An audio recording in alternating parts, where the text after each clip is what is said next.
et qui prend trop de place. Et quand dans la vie il y a quelque chose on a l'impression qu'il prend trop de place, à part le bonheur bien entendu,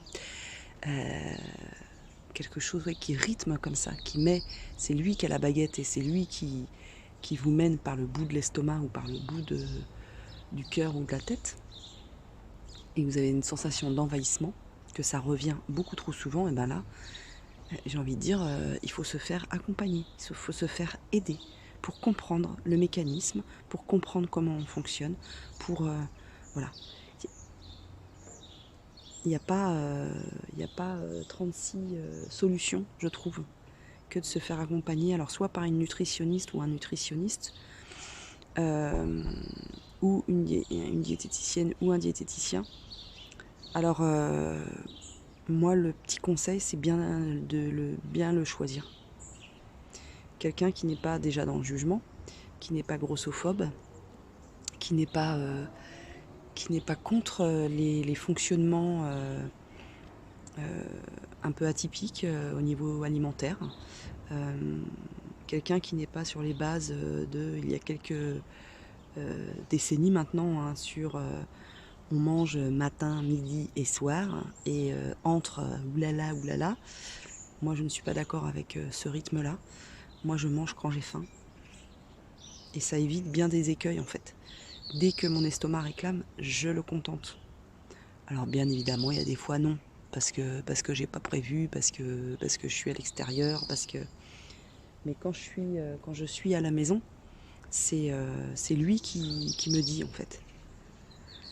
Et je lui fais confiance. S'il a faim, c'est que quelque part mon corps a faim, ma tête a faim, mes cellules ont faim, donc je le suis. Donc oui, de se faire accompagner par quelqu'un qui est assez ouvert dans l'alimentation, dans la façon de s'alimenter, etc. Et qui va s'adapter et qui va adapter ses conseils à votre rythme. C'est vous le client ou la cliente. C'est pas lui. C'est pas lui le chef, c'est vous. Voilà. Et avec tout ce qui est médecin, profession paramédicale, c'est vous qui êtes les rênes. Et vous tenez les rênes. Ils sont là pour vous. Ça ne veut pas dire de ne pas écouter les conseils et de pas être volontaire pour un accompagnement sérieux. Néanmoins, il doit vous convenir avec ce que vous êtes, dans votre entièreté. Voilà, donc la personne doit vous convenir, et ce qu'il propose, ce qu'elle propose, le cadre, le canevas, le squelette de son accompagnement doit vous convenir. Voilà. C'est moi, c'est comme ça que j'ai procédé avec ma thérapeute. J'ai été accompagnée au tout début, même avant d'entamer le parcours préopératoire vers la chirurgie bariatrique. Là, ça fait un petit moment que je ne l'ai pas vue, mais il est temps que je retourne la voir. Parce que j'ai décelé des petites failles dans mon alimentation, des petites choses qui n'allaient pas, enfin qui me convenaient pas. Par exemple, les signaux de la faim qui sont un peu modulés vu que je suis à la maison en arrêt de travail. Mon schéma a changé et il faut que je m'adapte, tout simplement. Donc je suis en train de régler ça. Ça a été l'histoire d'une semaine où j'étais complètement perdue au niveau alimentaire, où j'avais besoin vraiment d'aliments roudoudou parce que je n'allais pas bien. Et je me suis laissée faire, en fait. Mais grâce à mon accompagnement thérapeutique que j'ai eu bien avant, il y a des choses qui se sont réglées, et donc j'ai pu, je sais même pas redresser la barre, mais naturellement, en fait, ça s'est fait. Et je l'ai remarqué cette semaine en me disant « Ah tiens, la semaine dernière, j'avais beaucoup besoin de me rassurer avec de la nourriture. Et là, non, je suis revenue à mon rythme naturel, équilibré, avec quelques petits plaisirs par-ci par-là, mais ça y est, le rythme est revenu. Mon rythme à moi, qui me convient, qui me rend heureuse, qui me contente, est revenu. Donc je me suis dit, il y a quand même un palier de franchi.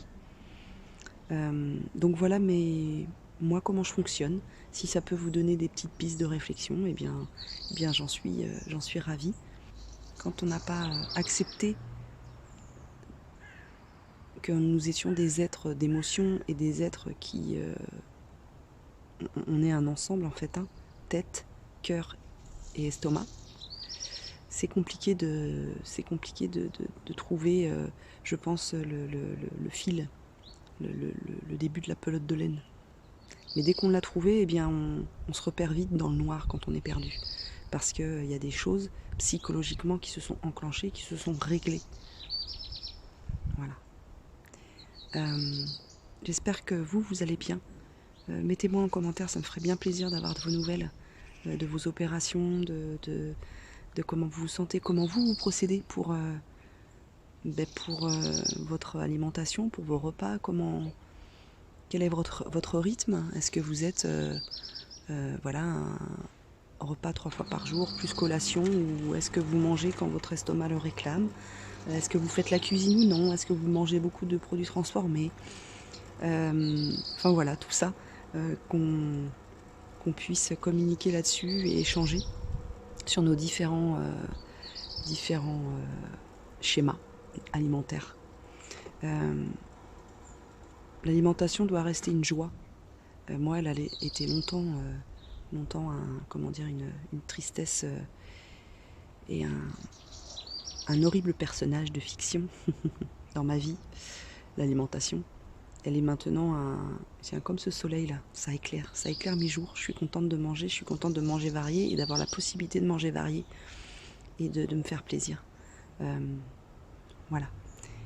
N'hésitez pas à vous abonner, à commenter, à liker, à partager mes vidéos et puis à échanger sous cette vidéo.